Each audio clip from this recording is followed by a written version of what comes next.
Bonjour à tous. Eh bien, je vous propose aujourd'hui de découvrir comment faire la pâte à pizza, celle qui est épaisse comme au boulanger. On avait vu déjà d'autres vidéos, faire une pâte italienne, une pâte fine. Donc là, on va voir la pâte épaisse. C'est celle qui est la plus rapide à faire là, et la plus simple. Voilà. Donc on va passer aux ingrédients en plan rapproché. Alors, je vais faire 2 kg de pâte, mais je vous noterai les quantités pour 1 kg. Et puis si vous voulez faire qu'une belle pizza, 500 grammes c'est bon, vous diviserez par 2. Hein. Alors, pour 2 kg, mais je vous noterai pour 1. Je vais mettre 4 cuillères à café de sel. Par-dessus, pour isoler la levure du sel, je mets ma farine, de la T55.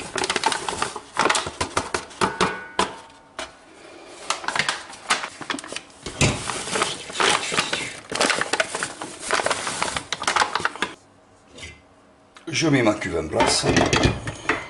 Il y a donc mes 2 kg de farine et le sel au fond. Je vais mettre mon crochet à pétrir. Je vais mettre ici, j'ai 20 centilitres d'eau, ou 2 décilitres, ou 200 millilitres, selon les conversions. Je vais compter un cube de 42 grammes par kilo, parce qu'on va avoir une pousse rapide et une bonne pousse, hein, puisqu'on fait une pâte épaisse, donc on va charger en levure. Donc un cube de 42 grammes par kilo, qu'on trouve à Inter, qu'on trouve à Casino, on trouve ça au rayon frais. Donc voilà, donc j'ai 2 kg de farine, je mets 2 cubes et 20 centilitres d'eau. À peine tiède. Je vais délayer cette levure dans l'eau. Il faut un petit moment, quand il y en a beaucoup, eh bien on laisse tranquille, prendre l'eau et puis on revient pour touiller. Hein. Parce que là c'est un peu dur, ça va prendre l'eau et se ramollir tout seul. Dans un petit moment, on laisse. Voilà, ma levure est délayée. C'est pas la peine qu'elle soit totalement délayée. S'il reste des morceaux un peu crémeux, on met dedans et c'est bon. Il n'y a pas de souci, il n'y a aucun problème. Donc je vais mettre à tourner à petite vitesse ma farine déjà, avec le sel dessous. Petit. Je vais verser ma levure, diluée avec les 20 centilitres d'eau pour 2 kg de farine. Du coup. Et à ça, je rajoute 1 litre d'eau. 1 litre d'eau pile poil. Au milieu. Voilà. On va accélérer un peu la cadence. Un petit peu. Débloquer mon batteur. Débloquer.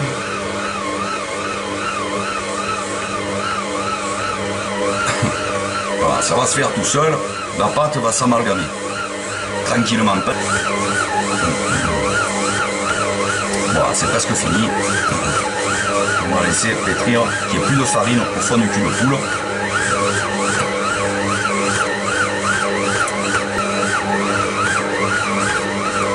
Un petit peu de spin. Le kilo, c'est pas long.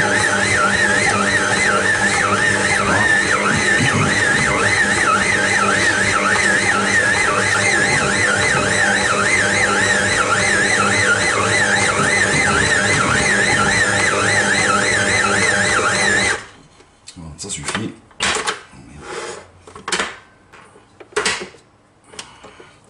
Je vais prendre ma pâte, je vais la débarrasser.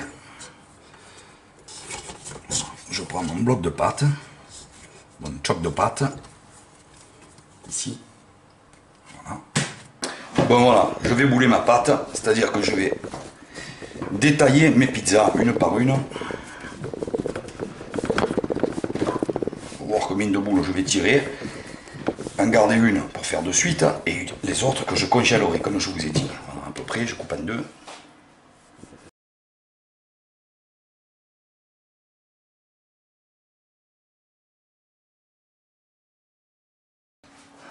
Alors, je mets ma boule que je vais préparer après de côté. Celle-là, je ne vais pas la congeler, je la garde de suite. Et mes 4 autres boules. Bon, c'est au moins là, oui. Mes 4 autres boules.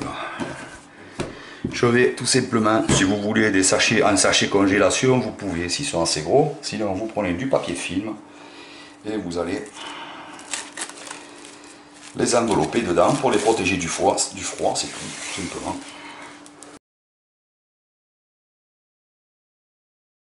Et quand on voudra une boule, faire une pizza, on ira dans son congélateur prendre une boule. Le mieux c'est au moins 12 heures avant, hein, de la mettre au frigo, de la laisser dégeler comme ça, à la température du frigo. De ce fait, au frigo, elle ne va pas gonfler. Elle va gonfler que quand vous la sortirez du frigo, que vous commencerez à l'étaler, machin. Donc il n'y aura pas de, voilà, de pousse trop tôt ou quoi. Hein. Elle commencera à pousser quand elle sera hors du frigo. Tant qu'elle est au frigo, ça pousse pas. Ça pousse, mais très très lentement, ça pousse très lentement. Donc elle commencera, mais léger. Et après vous la prenez, vous l'étalez normalement.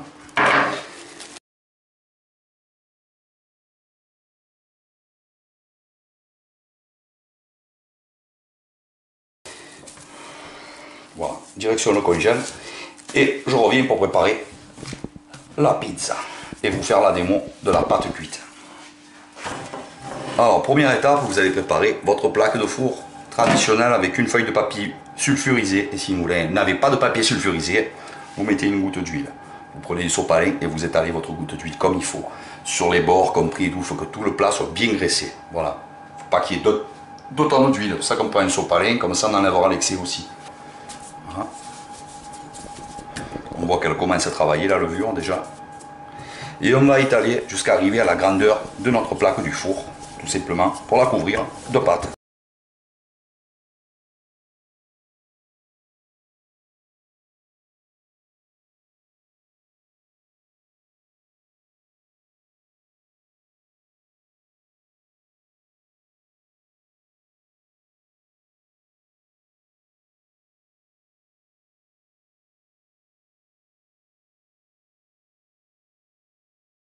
Et après, je vais là, tout simplement, l'emmener comme ça, au bon gabarit, grosseur de mon plat.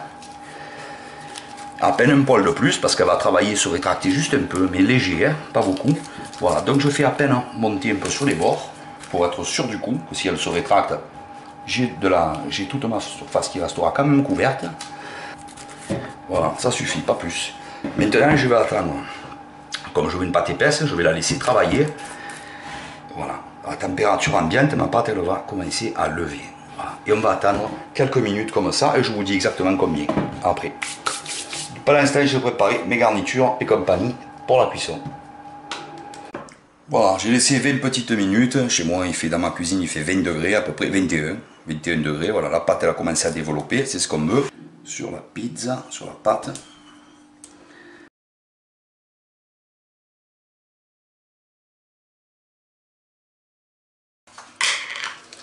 Voilà.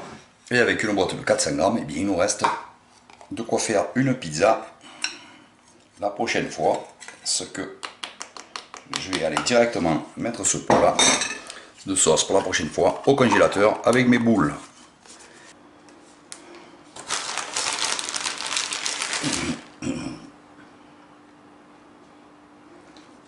Bon, j'ai été généreux, j'ai passé, comme il fait déjà, 150 grammes de mozza et environ 80 grammes de râpé.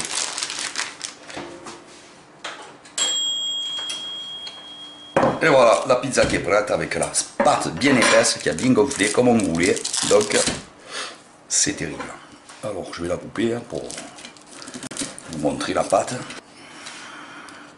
Comme on a dit, pâte épaisse. Je vais vous montrer comment elle a bien développé. Bien coupé. Voilà, c'est bon. Voilà. Voilà la pâte. Je ne sais pas si on voit. Voilà. Là, vous voyez bien. Voilà. On a la pâte du boulanger, bien épaisse, bien aérée, comme on voulait. Voilà. Et on a une pâte croustillante et moelleuse à la fois. Voilà. Je vous souhaite un bon appétit. Et si la vidéo vous a plu, pensez à liker, ça m'aide à développer la chaîne. Et si vous n'êtes pas abonné, ben abonnez-vous parce que je publie couramment des recettes et franchement ça pourra vous servir. Allez, je vous souhaite un bon appétit et je vous souhaite une bonne soirée parce qu'ici il fait nuit. Et je vous dis à bientôt. Ciao les amis.